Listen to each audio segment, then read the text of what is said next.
أعوذ بالله من الشيطان الرجيم بسم الله الرحمن الرحيم سبحانك لا علم لنا إلا ما علمتنا إنك أنت العليم الحكيم ففهمنا سليمان وكلنا آتينا حكما وعلما رب اشرح لي صدري ويسر لي أمري واحلل عقدة من لساني يفقهوا قولي لا حول ولا قوة إلا بالله العلي العظيم سبحانك اللهم وحنانيك اللهم لا تنسني ولا تنسني الحمد لله أفضل الحمد اللهم صل على محمد وعلى آله وسائر النبيين والصالحين وسلم علم وفقني واهدني وسددني واجمع لي بين الصواب والثواب وعذني من الخطأ والهرمان آمين.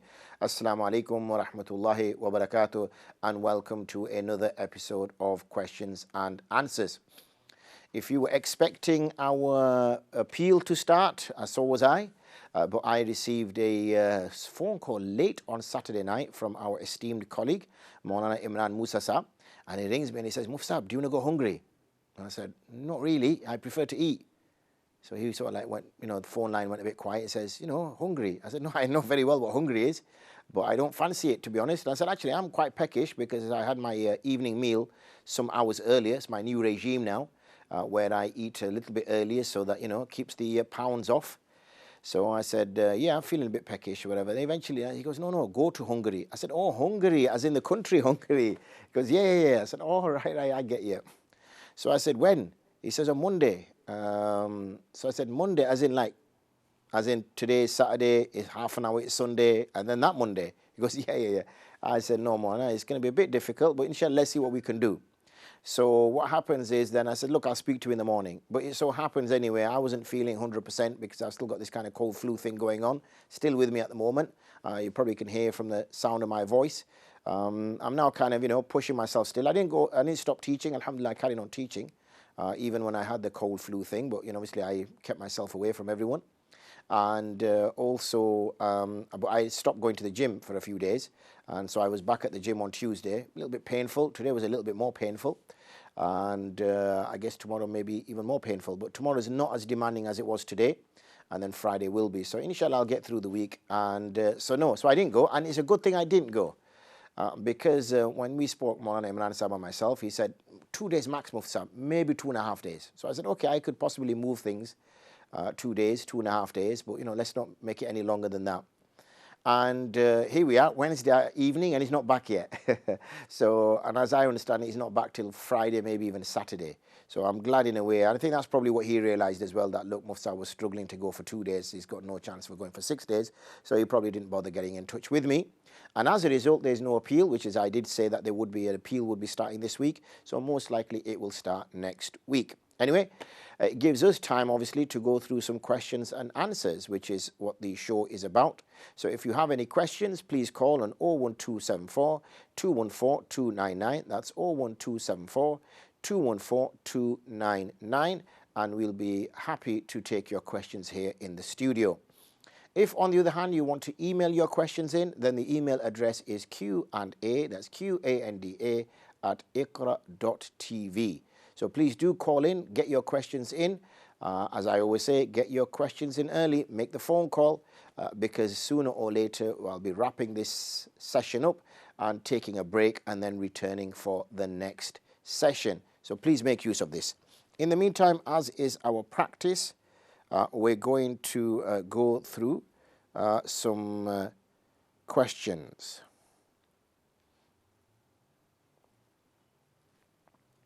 So here we go. Let's start with some questions on this group here. Assalamu alaikum. I think this is where the questions start. Let me just scroll up. Oh, we've got a call waiting, so let's take the call first and then we will deal with the questions. Assalamu alaikum wa rahmatullahi wa barakatuh, dear caller. वालेकुम अस्सलाम मुफ्ती साहब, कैसे? ठीक है जी अल्हम्दुलिल्लाह। बहन जी, आप कैसे हैं? अल्हम्दुलिल्लाह। अक्सर से मिसेस हुसैन फोन कर रही हूँ। मैंने कहा आप बिजी होने से पहले मैं आप पहले फोन कर लूँ। जज़ाकल्लाह खैर। दो साल हो गए मैं कोरोना से बची रही, अब मुझे कोरोना हो गया। इन्ना लिल्लाहि व इन्ना इलैहि राजिऊन। तो इसलिए फोन किया कि आप दुआ करें मेरे लिए, अल्लाह पाक शिफा बख्शे। बहुत बदन में बहुत बेसुकूनी है।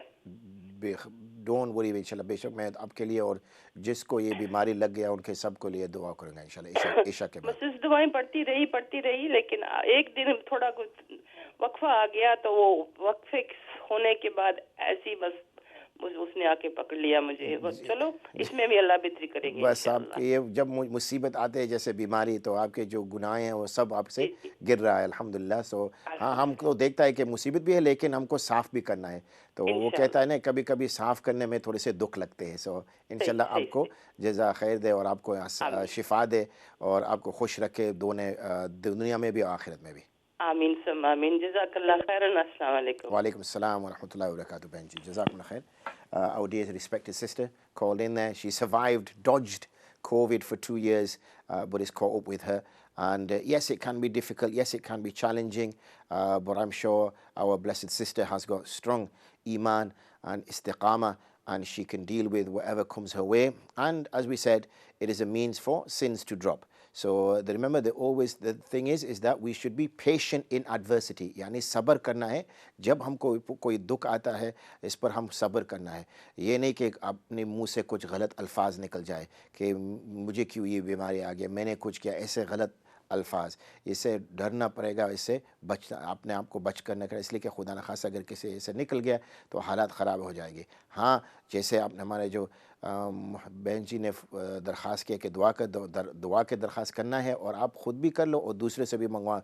जैसे जो आपको देखता है कि उलमा है या दीनदार आदमी है या दीनदार औरत है, उनसे भी आप पूछ लो कि भाई मेरे लिए दुआ कर, इसलिए कि उनका दुआ मकबूल हो जाएगी तो आपके लिए भी शिफा हो जाएगी। सो इंशाअल्लाह ताला जज़ाक खैर sister for calling in, and for anybody else who wishes to call in 01274 214 299, that's 01274 214 299. Let me get back onto the group and deal with some of the questions that we have here. How far do we go? There we go. Okay, I think we've done all that, so let's get here. Dream interpretation, no dream interpretation. Muslims in mainstream, no. Assalamu alaikum Mufti Sahib. Is it permissible for women to recite the Quran from memory while having their head uncovered or partially covered? Walaikum assalam wa rahmatullahi wa barakatuh. Yes, it is permissible for a woman to recite the Quran with her head uncovered. Yani her hair uncovered, yani not wearing a headscarf of sorts. There's no harm in it. There is obviously ajr in it. There is reward. It's more out of etiquettes, adab. Like we have etiquettes, like a man wears a hat. Okay, a man doesn't have to wear a hat all the time. He can take his hat off, okay? But it's just, adab we call it, etiquettes. So it's just etiquettes. Yani these are those things which we see, which are seen as a good thing to do. I wouldn't say that a person would be rewarded less or not rewarded if they recited the Quran without a head covering. So we should recite as often as possible in all circumstances as possible.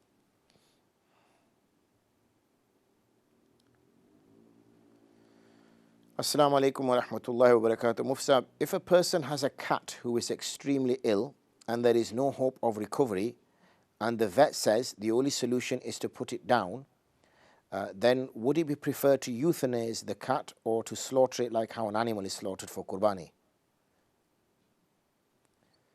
Wa alaikum assalam wa rahmatullahi wa barakatuh. With regards to a cat that is extremely ill, then let Allah, do as He chooses with the cat. Yani, let it die, inverted commas, as we say, natural causes. Let it be. Don't take matters into your own hand. We are not more merciful than Allah is. So if Allah chooses this cat to remain alive for weeks, months, whatever, then that's Allah's will. We accept and respect Allah's will. We don't step in and say, oh, well, okay, we have a right now to, to put it to death. Allahu A'lam. We may make a recovery. It may be that it might live for another 6 months. So who are we to dictate when it should die? So we shouldn't step in. We should let the animal die through, as we call it, natural causes.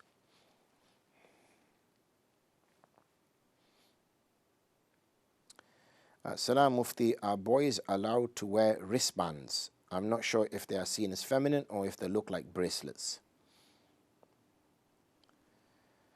Wa alaikum assalam wa rahmatullahi wa barakatuh. They're seen as jewelry, if we can use that phrase. They're seen as a form of beautification, whatever it might be, whether it's made out of rubber or string or beads or anything like that. So it's a form of beautification, it's a form of jewelry, and men aren't supposed to wear jewelry. We're not supposed to wear this type of beautification.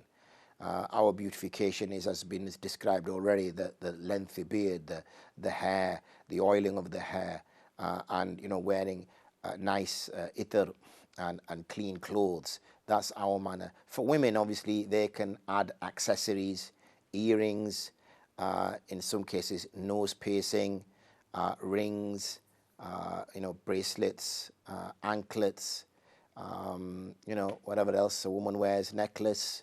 She can wear all these things because she's beautifying herself, and it's been made permissible in the Sharia for her. For men, it's the most simple way, I can't even pronounce the word, that men have to dress.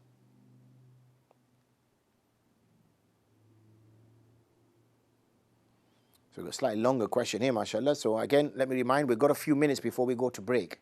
So if you do have a burning question, then now would be the time to ring in, please. Because once we go for break, when we return, then we'll have maybe 15, 20 minutes or so remaining of the second part of today's show. So please do get your call in. Now is a good time to get your call in. Whilst we wait for that call, let me read the next question. Assalamu alaikum wa rahmatullahi wa barakatuh. Hope you are well and are in the best state of health and iman by the mercy of Allah subhanahu wa ta'ala. I had purchased this Korean barbecue sauce in September 2021. That's going back a bit. I remember going over the ingredients list before placing an order for it. However, it seems I overlooked an ingredient. I realized this yesterday. When I was placing an order for our monthly groceries, I noticed that the sauce contains Chinese cooking wine as one of its ingredients. I've been consuming that sauce whenever we cooked meat kebabs, patties, etc.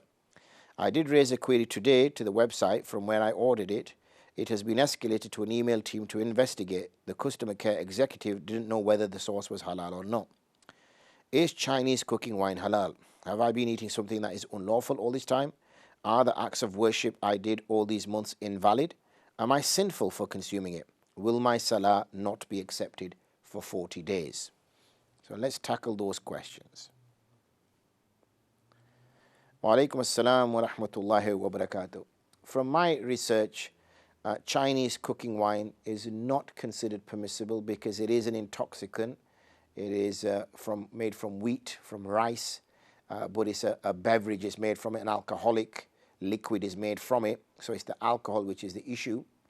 Now in terms, rice wine and it can also be used for wheat as well. Now, if it is a case, obviously without knowing the manufacturing process, if it is as a case that this is in very small quantities and it has been added in order to carry something organic through, because many of the times when alcohol is added to something, it's a solvent.